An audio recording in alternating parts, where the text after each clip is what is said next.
Se eu tenho uma pessoa que não quer reencarnar ou não quer aceitar as provas que ele venha a fazer, essas provas são colocadas de forma compulsória. Mas isso é exceção.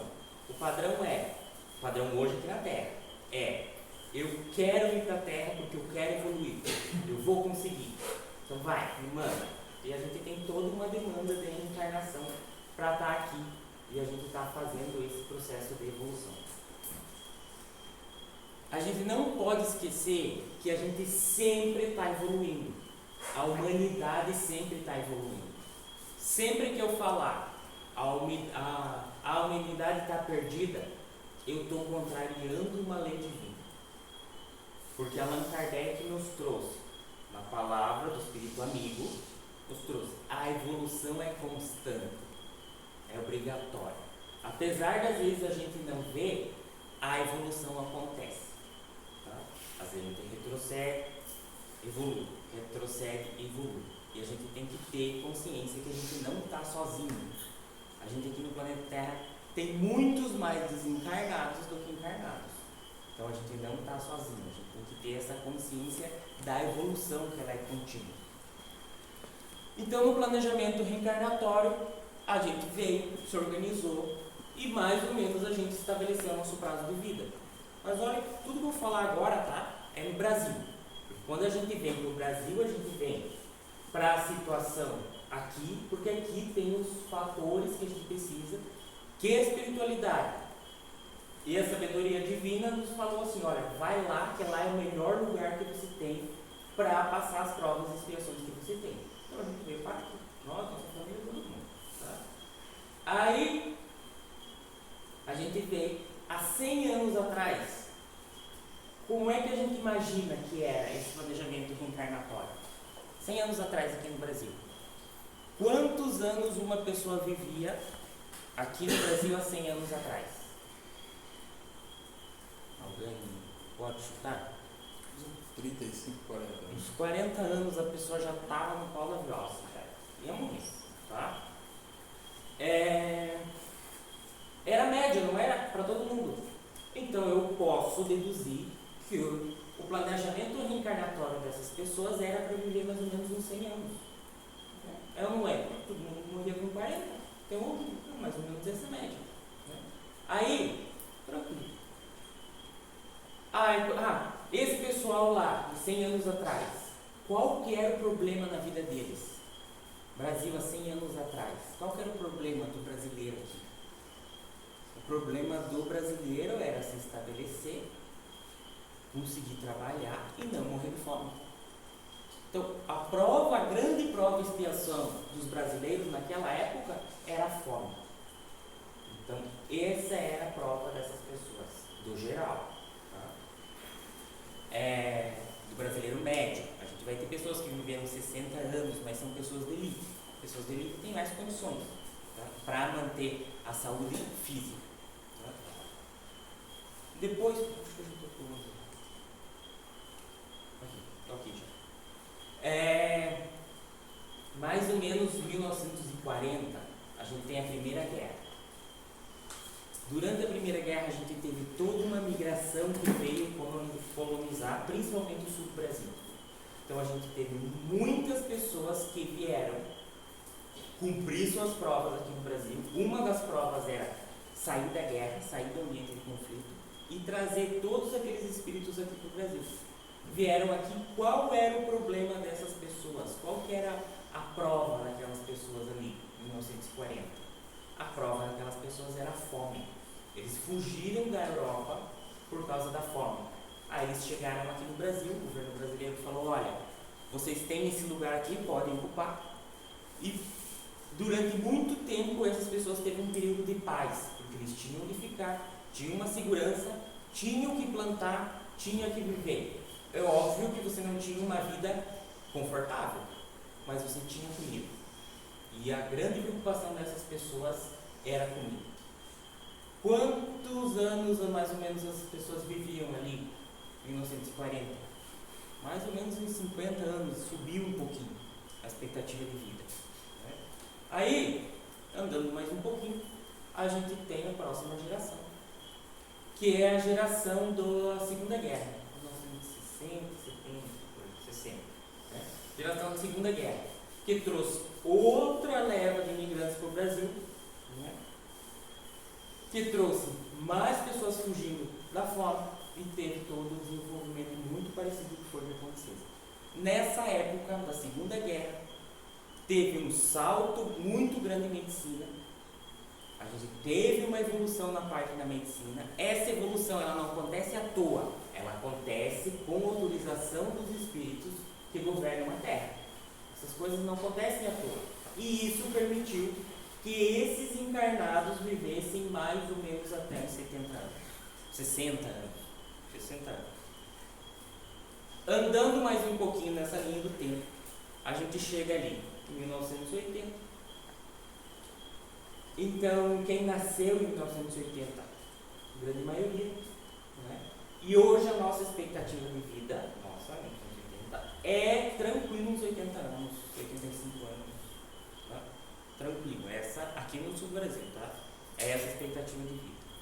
Para as crianças que estão nascendo hoje, o planejamento reencarnatório deles é de 100, 110 anos.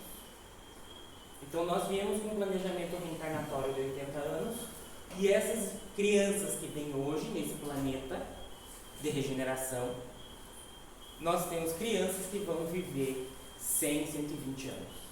Isso é fato, isso a gente vê. Tá? Muitas pessoas falam assim, ai meu Deus, eu estou com 50 anos. Com 50 anos a minha mãe já estava aposentada, já era velhinha, já era uma senhorinha. E eu estou bem, eu me sinto bem, eu não me sinto com 50 anos.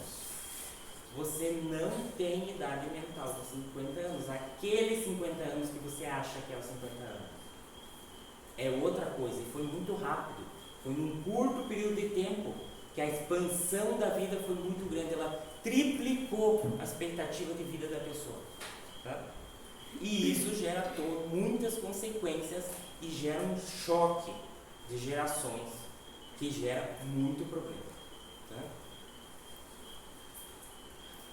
Aí nós temos a questão do tempo. Porque o tempo para uma criança, para um adolescente hoje, é diferente para um idoso. Tá? A criança hoje tem muito tempo. Ela chegou no planeta, falaram assim, ó, você vai lá amar.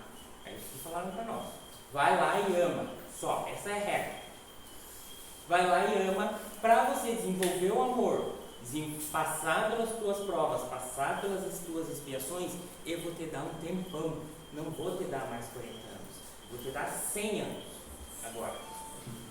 Então a noção de tempo é diferente para quem é mais jovem de quem tem mais idade. Isso é uma questão cultural e isso influencia muito no comportamento das pessoas. Aí, voltando lá em 1940, o que a geração de 1960, que a de 1940 falava da geração de 1960? Que essa geração está perdida, que essa geração em 1960 já tinha rádio, já tinha muita revista, tinha muito livro, que essa geração só quer saber de ficar escutando rádio, só quer saber ficar escutando telenovela, só quer ficar lendo revista, só quer ficar lendo livro e não trabalha mais. Essa geração está perdida, onde que vai parar? Tá? Essa geração de 1960 foi a geração que trabalhou, estudou, com desenvolvimento científico, conseguiu aumentar a expectativa de vida, com permissão dos espíritos governantes da Terra, aumentar a expectativa de vida e dar um passinho a mais na evolução. Essa é a geração perdida. O que esse pessoal de 1960 depois começou a falar do pessoal de 1980? 1980 é o hippie. O hippie estava cansado de guerra. Chegou toda uma geração e falou, não quero mais guerra. Não sou nem contra ou a favor, eu só não estou nem aí. Tá? Foi isso que aconteceu ali. O que a geração falava aqui? Ah, porque essa geração está perdida. 1980 era música. Esse pessoal só quer saber de música, só quer saber de televisão, de cinema, de artista de novela, não pensa mais em estudar, não pensa mais em trabalhar. E essa era a geração perdida em 1980. Essa geração foi a geração que, com estudo, com trabalho, desenvolveu a internet e a tecnologia que a gente tem hoje. Essa geração ali. O que essa geração ali fala das crianças de hoje? Ah, que essa geração está perdida, só fica no celular, não larga do celular, não sabe mais fazer nada, tá? E está perdida, não tem mais o que fazer. Tá? Quando uma criança, um adolescente, escuta uma coisa dessa, ela desiste. Aí eu vou dizer, minha geração já está perdida, eu vou ficar mais no TikTok mesmo. Tá? A partir do momento que eu paro, eu ser adulto, paro para querer comparar gerações, eu estou fazendo a maior burrada do mundo. Porque as gerações são diferentes, os planos reencarnatórios são diferentes. E cada um tem suas provas e expiações para passar aqui. Então eu não devo, em hipótese alguma, comparar gerações. Porque vou ter um problema muito grave ali, vou ter um choque. E é totalmente desnecessário. Essa que eu não falei? Aí aí Chico vem, nos fala: aproxima-se o tempo em que devemos realizar as coisas anunciadas para a transformação da humanidade. Essa frase de Chico está acontecendo o tempo inteiro, o tempo todo. Ela se aplica ao tempo todo, porque o tempo todo a humanidade está em evolução. O tempo todo as pessoas estão em evolução. Então eu posso sempre aplicar essa frase aqui. Aí, essa geração que vem agora, vem com uma consciência diferente. De 1900 para cá, todas as crianças têm um conceito, a consciência deles é diferente quando eu falo de saúde. Se eu perguntar para uma pessoa mais idosa o que é saúde, ela vai responder para mim, é não estar doente. Quando eu falar, vou procurar saúde, ela vai para o hospital. Quando você pede para um jovem, hoje jovem, sei lá, 30 para baixo, tá? O que é saúde? Ele vai falar, saúde é bem-estar. Né? Vou buscar saúde aonde? Vou buscar saúde no hospital? Não, eu vou buscar saúde no nutricionista, vou buscar saúde no esporte, vou buscar saúde no lazer. É lá o meu lugar de saúde. Porque pela primeira vez na humanidade a gente teve saúde mental como saúde. A saúde mental agora está entrando na consciência dessas pessoas para eles entenderem, olha, saúde mental é tão importante quanto uma perna quebrada. Tá? É justo uma pessoa ir trabalhar com a perna quebrada? Não, não é justo. Por que é justo a pessoa ir trabalhar com um problema de saúde mental? Saúde é a mesma coisa. Tá? Então eu tenho que ter a noção disso para eu entender. Aí, essa geração tem esse conceito. Pode perguntar para qualquer um que vai vir. Aí vocês pegam e vem um idoso, uma pessoa mais idosa. Ah, porque eu trabalhei 30 anos na minha empresa. Engoli todos os sapos possíveis, não sei o que, não sei o que. E essa geração não aguenta uma semana no trabalho. Engolir os sapos, o que é? É você não... Engolir um sapo, você vai, tá? Mas você trabalhar num ambiente onde você é explorado, onde você não tem perspectiva de crescimento, onde você não tem essa ideia de bem-estar, você está atacando a sua saúde mental. Tá? Para um jovem, para alguém que já tem essa consciência, chega num lugar para trabalhar e ele começa a ter a sua saúde mental atacada, seja da forma como for, ele sai. Porque é o equivalente a você trabalhar num lugar onde toda hora que você está trabalhando bonitinho aqui, vem alguém te dar uma facada na perna. É justo essa facada na perna? Não, porque ataca a minha saúde. Eu não devo trabalhar num lugar onde ataca a minha saúde. É justo eu trabalhar em um lugar onde eu tenho um chefe que é grosseiro, que não sabe conversar, que não tem habilidade ali, que não entende isso? O jovem já na consciência dele está escrito que não. Ele não vai ficar nesse lugar ali. E hoje a gente tem um grande problema de entender os jovens no mercado de trabalho. Porque a gente tem esse choque de gerações que aconteceu agora. Por quê? Porque os patrões são de uma geração e quem está trabalhando é de outra. E você não consegue encaixar. Aí você tem jovens trabalhando com jovens, idosos trabalhando com idosos. E idosos trabalhando. Como a gente está falando que eu ampliei a vida, o que eu fiz? Eu ampliei a vida, toda a vida só a parte adulta. Não, se eu quadrupliquei a expectativa de vida das pessoas, eu quadrupliquei a infância, eu quadrupliquei a adolescência, eu quadrupliquei a parte adulta e eu quadrupliquei a parte idosa. Isso é lógico, porque as coisas vão aumentando de forma proporcional. Há 100 anos atrás, com 15 anos, o menino e menina já estavam morando juntos, já tinham filho, já estavam trabalhando. É aceitável hoje para nós? Nós temos uma menina de 15 anos casada já trabalhando e ter que sustentar toda uma família? Cabe isso na nossa cabeça? É difícil. Por quê? Porque mudou. Então, se eu tive lá com 15 anos, agora não. Agora a pessoa se sente madura com 30, 35 anos. Então, é esperado que um adolescente com 20 anos, porque ele ainda é adolescente com 20 anos, ele não sabe o que fazer no futuro. Ele não sabe o que escolher uma faculdade. Ele não sabe o que fazer. Ele fica nessa dúvida. Qual o problema? O problema é aquele que não sabe porque quer muito. Não, isso não é o problema, isso é a solução. O problema é aquele que não sabe porque não sabe nada. O que você gosta? Você não pergunta mais o que você quer trabalhar. Você pergunta o que você gosta. Eu gosto de pintar, eu gosto da aula, eu gosto de escrever, eu gosto de atender pessoas, eu gosto de curar pessoas. A pessoa gosta e ela vai buscar a profissão dela. Tá? Essa é a mentalidade de hoje. Essa é a consciência de hoje. Se você tem um adolescente que você pede, que você gosta e ele dizer eu não sei, aí realmente eu tenho um problema. Mas se eu tiver alguém que tenha dúvidas quanto àquilo que ia fazer ou não, ainda com 30 e tantos anos, é totalmente normal. Tá normal porque é equivalente a uma pessoa se a gente pegar a regra de multiplicar por 4, que foi a evolução ali, por 4 por 3, tá? Até os 120 anos que está nascendo hoje, tá?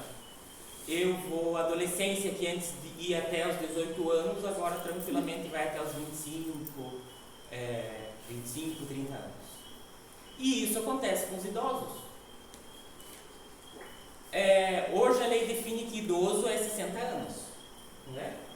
Há 60 anos, quem tinha 60 anos há 40 anos atrás, já estava se aposentando em casa de chinelinho. Quem tem 60 anos hoje, quer ficar em casa de chinelinho? Às vezes até quer, mas quer para descansar. Não quer para esperar morrer. Não.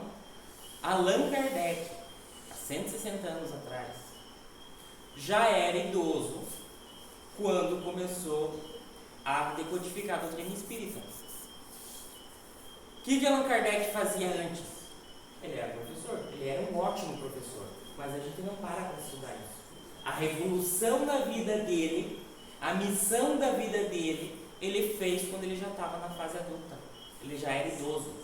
Então, hoje, quem é idoso e pensa, eu não me sinto com a idade que eu tenho, eu me sinto igual como quando eu tinha 30, 40 anos. Você está se sentindo certo. E você tem que estar aberto a revolucionar a sua vida. A correr atrás dos seus sonhos, a correr atrás daquilo que você gosta de fazer. Buscar aquilo que você não fez e que hoje você pode, às vezes tem tempo e tem condições de fazer. Não vou fazer porque estou muito velho. Não, isso não cabe mais. Isso não se permite mais. E essa consciência são que os jovens têm. E essa consciência que os idosos estão aprendendo a ter também. Tá? Então a gente tem muitos senhores e senhoras que chegaram numa etapa de vida que eles ligaram a chavinha do tô cansado. Mas eu estou cansado do quê? Eu estou cansado que fiquem me julgando, eu estou cansado que eu fico julgando os outros, eu estou cansado que me incomodem, eu quero ficar bem. Chega o idoso, ele chega e pã, fica bem. É aquele idoso contente. É o idoso que pega o carro, sai passear, vai na sorveteria, vai na praia, vem para casa, brinca com os netos. Ah, cansei dos netos, manda os netos embora. Tá?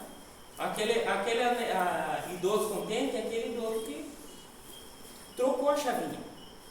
Aí quando tem alguma pessoa que já fica mais ranzinza, que reclama de um, reclama do outro, essa juventude não vai para frente. Qual a utilidade disso?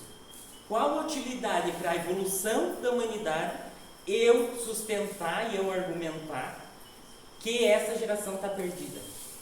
Quando eu falo isso, quando eu sustento que a geração está perdida, eu estou agindo contra as leis divinas. Nas leis divinas eu tenho a lei do amor, a lei da alegria, que eu entendo a alegria como uma lei. Durante muitas passagens na Bíblia, Jesus nos falou, alegrai-vos. Ele falou, amai-vos e alegrai-vos. Se amai-vos é uma lei divina, alegrai-vos também é uma lei divina. Então, quando eu estou fazendo alguma coisa que me deixa contente fazendo bem, eu estou cumprindo uma lei divina. Quando eu tenho um hobby, quando eu cumpro um sonho, eu estou cumprindo uma lei divina. Ele diz lá, nos falou, alegrai-vos, amai-vos, e também nos falou que a evolução é constante. A partir do momento que eu bato o pé e digo que a geração está perdida, eu estou falando contra uma lei divina. E isso é um desserviço para toda a humanidade, para a sociedade que está aí para evoluir. Então, se vocês escutarem alguém falar isso, ou se vocês falam, parem. Só parem. E descansem, relaxem. Porque a pessoa que está pensando dessa forma, ela está lutando contra. Ela está com saudade daquilo lá atrás, que ela realmente não lembra como é que era, porque era bem pior. Tá? Há 30 anos atrás você ia no hospital, o que você tinha? Você tinha um Deus nos acuda. Tá? Hoje você vai no hospital, você tem todo um aparato tecnológico que consegue te salvar. Então a gente lembra das coisas boas, alguns, esquecem as coisas ruins e tenta ficar o tempo inteiro voltando lá. E não se permitindo correr atrás, não se permitindo usar o que tem de vida, que às vezes é muito. Tá? Às vezes a pessoa está com 60 anos, 60, 70, 80, 90, tem 30 anos. Gente. 30 anos é muito tempo. 30 anos é o que as pessoas há 100 anos atrás viviam. E há 100 anos atrás eles cumpriam toda uma programação reencarnatória. E agora a gente não quer, porque já está com o idoso, não quer se permitir a fazer as coisas que tem vontade, tem que ir lá e tem que fazer. Se eu deixo de aproveitar esse tempo, essa energia que a vida me dá, eu, com toda certeza absoluta, eu estou descumprindo o meu planejamento reencarnatório. Com tudo isso, toda essa evolução de consciência, a gente também tem a evolução tecnológica. A evolução tecnológica também, assim como a medicina, assim como a evolução moral, a evolução tecnológica também nos é permitida e nos é fornecida por espíritos superiores que governam a Terra. Então, se hoje eu tenho um celular, é porque a humanidade está apta a lidar com o celular. Tá? Ah, mas as crianças só não usam o celular para as coisas certas. Porque no meu tempo a gente lia a revista, mas lia Playboy. Né? Tinha escondido lá da mãe, a mãe achava, porque a mãe mexia nas coisas. Por que a mãe não acha hoje? Porque ela não está mexendo no celular. Tem que mexer.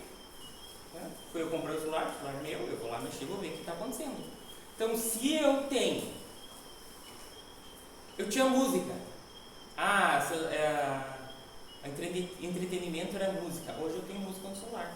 Tem um livro, as crianças não leem. Tem um celular para ler. Ninguém mais lê jornal, não sei o que. Está tudo no celular.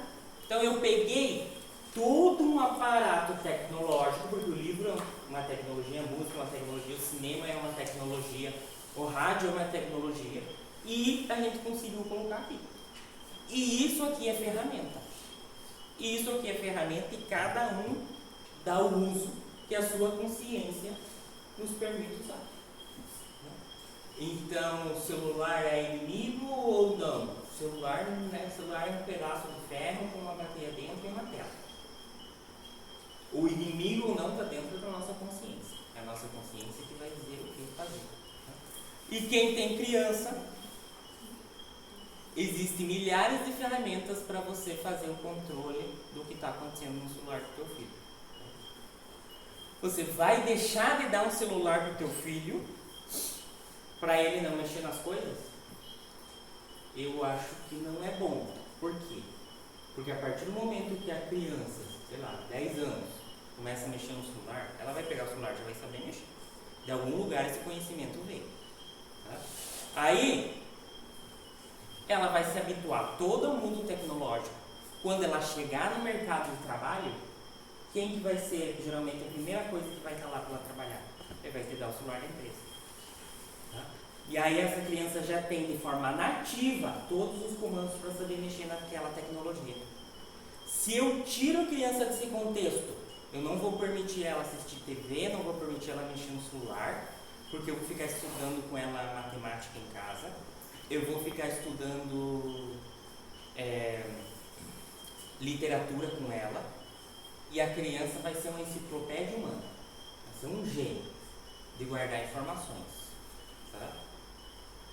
Aí o que eu tiro dessa pessoa? Eu tiro a habilidade de mexer com a tecnologia e eu tiro dela a habilidade social. Tá? Porque hoje boa parte do social acontece no celular. Então eu preciso ter isso para integrar a pessoa. E como é que eu cuido? Eu tenho que ter acesso ao celular e cuidar de saber o que está acontecendo. Tá? Então a tecnologia definitivamente não é vilã. Quem é vilã não é a nossa consciência. E a partir do momento que eu permito que uma criança faça alguma coisa errada e eu não estou sob vigilância, aí eu estou com um problema com a minha consciência. Tá? Que é por pura preguiça. Isso vai lá e consegue. Não, aqui é 1980 mais ou menos, inventaram a calculadora. Né? O que a calculadora fez? A calculadora foi uma revolução onde você, rapidinho, conseguia fazer uma conta matemática. Antes disso, como você fazia? Você usava a ábaco ou fazia na mão. As crianças ainda aprendem a fazer na mão porque isso desenvolve o raciocínio delas. Tá? Mas hoje, alguém faz conta na mão na vida prática? Só se for professor de matemática. Se não for, você vai ter a calculadorinha lá do lado. Tá? Calculadora é ferramenta. Vocês já ouviram falar na escola que era proibido usar calculadora? Né? Sim. Então eu estou tirando das crianças o poder de utilizar aquela ferramenta. E isso é um problema. Você contrata um pedreiro na tua casa para fazer um serviço. E o pedreiro chega. Você tem que fazer um reboco aqui. Ele chega, pega a massa na tua mão, joga na parede e começa a alisar assim com a mão. Vai sair um bom serviço? Pode ser até que saia.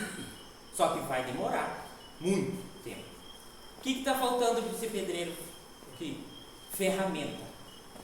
As ferramentas auxiliam no trabalho e auxiliam nossa vida. E a gente tem que saber utilizar elas. É fundamental saber utilizar elas. Quanto antes você aprende a usar todas as ferramentas da tua vida, mais fácil fica a tua vida. As ferramentas são os itens de tecnologia, habilidade social para saber se conversar, saber pedir um por favor, saber pedir uma desculpa. Essas são as ferramentas da nossa vida. A gente tem que saber utilizar todas. A partir do momento que eu vou enfrentar a minha vida, vou enfrentar minhas provas e expiações sem essas ferramentas, eu vou ter muito mais dificuldade para conseguir. E no final das contas eu só consigo quando eu aprendo a utilizar as ferramentas, que são fundamentais para todo mundo. Então as pessoas usavam calculadora, faziam à mão, começaram a usar calculadora. E agora, isso já tem uns 15 anos já, a inteligência artificial geradora de texto. Tá? Hoje, isso já tem uns 15 anos, tá? Só que a gente ocupava em programação, não conseguia ocupar direto como hoje a gente faz. Tá? A gente tem uma máquina que gera texto. E aí o pessoal está falando que vai tomar conta. Tá? A máquina de gerar texto tá para o professor de matemática igual estava a calculadora. A calculadora estava para o professor de matemática, a calculadora era inimiga. E hoje as fórmulas de inteligência artificial que geram texto são inimigos dos professores de redação. Porque eu tinha uma máquina que calculava sozinha e agora tem uma máquina que escreve sozinha. Porque como é que a gente conseguiu se adaptar para uma máquina que calcula sozinha? Agora eu vou ter que ver. A evolução acontece. Eu já tenho uma máquina. Eu vou ficar perdendo tempo calculando a mão aqui ou eu vou aproveitar o meu tempo para amar o próximo e fazer o bem? O que é melhor? O que é mais a inteligência superior, criadora de todas as coisas? O que é melhor? Eu ajudar o próximo. Então eu tenho que ter tempo. E a tecnologia nos dá tempo. O que eu faço com esse tempo é questão da nossa consciência. Então, no final de tudo, o que é? A expansão encarnatória, a tecnologia, a nossa plano reencarnatório. Tudo isso nos deu tempo. Tempo para quê? Tempo para amar. Essa é a regra. Então, tudo que eu tenho, todo esse tempo que nos é fornecido, novamente, a gente tem que usar para amar. Era isso então que eu tinha falado. Ah, falta isso aqui, ó. Então, com base em tudo isso aqui que eu falei, a gente não pode perder a esperança. Que essa geração não vai saber o que fazer, a gente tem que lembrar que a gente não está sozinho. A gente vem aqui com uma prova, expiações, vem o nosso mentor espiritual junto. E a gente não está sozinho. Tem que ter fé, tem que ter esperança. Para mim, o que é fé? Fé para mim é acreditar que tem algo maior. O que é esperança? Esperança é eu acreditar que as coisas vão melhorar. É duas coisas parecidas, mas a esperança é mais imediata. A fé é uma coisa mais abstrata. A esperança eu consigo sentir ela de forma justa. Quando eu me sentir sem esperança, aí sim é hora de fazer uma oração, é hora de buscar essa esperança de volta. Mas que essa esperança não seja tirada dessa geração mais jovem, dos crianças que estão nascendo agora, por causa que eu tenho uma geração dominante economicamente que não consegue se comunicar por essa diferença tão grande. Então, a gente tem toda uma geração muito mais sensível, não à toa que a Joana de Ângeles escreveu toda uma coletânea, está com 200 e poucos livros já, de psicologia. Por quê? Porque a nossa mentalidade hoje, a consciência trata saúde mental como uma coisa muito importante. Então, essa questão hoje nossa da evolução vai ser a evolução da nossa consciência na parte psicológica. Eu não tenho mais problema em lidar com a fome. Algumas pessoas sim, mas no geral, o nosso problema não é mais fugir da guerra, aqui no Brasil, fugir de guerra para não passar fome. A nossa missão hoje aqui é tolerar o outro, conseguir amar, conseguir respeitar, conseguir me desenvolver, perder meus medos, perder meus vícios. Essa é a nossa missão hoje. Todo mundo com suas provas e expiações, eu digo que cada um tem seus problemas, aqueles que eu vou conseguir ajudar, eu me meto, os que eu não vou conseguir ajudar, eu não me meto, e assim caminha a humanidade. E a gente evolui sim. Agora sim era isso que eu tinha para falar. Então eu agradeço a todos e peço agora para quem se sentir confortável para a gente fazer a oração final. Então, primeiramente, eu queria agradecer a Deus pela oportunidade de estar aqui hoje e pedir a todas as pessoas que de alguma forma ou outra aproveitem o que eu falei hoje e que toda a energia benevolente dessa casa, essa paz que a casa nos traz, que a gente possa levá-la para a nossa casa, para os nossos familiares, para os nossos vizinhos, e que isso seja exposto para todos como um sinal de esperança, como um sinal de fé e um sinal de amor. Que assim seja.